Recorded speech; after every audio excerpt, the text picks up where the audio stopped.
আসসালামু আলাইকুম এভরিওয়ান। আজকে আমরা এইগুলা দিয়ে নতুন বাক্য বানাবো এবং প্রশ্ন করব এবং উত্তর দিব। ওকে, প্রথম লার্জ অর্থ বড়, লার্জ অর্থ বড়, স্মল অর্থ ছোট, স্মল অর্থ ছোট। ওকে, ইজ দ্য বক্স লার্জ, বাক্সটি কি বড়?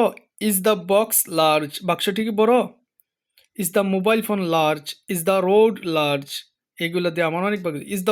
ইজ দ্য বক্স লার্জ, বাক্সটি কি বড়? No, the box is not large but it is small, এই বাক্সটি বড় নয় বরং এটি ছোট। ইজ দ্য রুম স্মল, ঘরটি কি ছোট? এই রুমটি কি ছোট? No, the room is not small but it is large, এই রুমটি ছোট নয় বরং বড়। ইজ দ্য টেবল স্মল, টেবিলটি কি ছোট? No, the table is not small but it is large, টেবিলটি ছোট নয় বরং এটি বড়। Is the ball large? No, this ball is not large but it is small, এই বলটি বড় নয় কিন্তু বরং এটি ছোট। Is the school, is this school large, এই স্কুলটি কি বড়?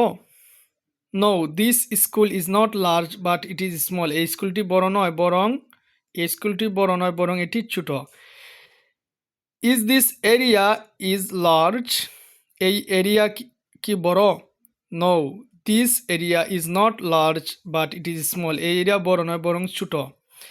Is this market is small? No, this market is not small but it is large, এই মার্কেটটি স্মল নয় ছোট নয় বরং এটি বড়। Is this problem is small? No, this problem is not small but it is big, এই সমস্যাটা ছোট নয় বরং এটি বড়। Is this park is small? No, this park is not small but it is large, এই পার্কটি ছোট নয় বরং বড়। এইভাবে আমরা হাজার হাজার বাক্য বানাতে পারি।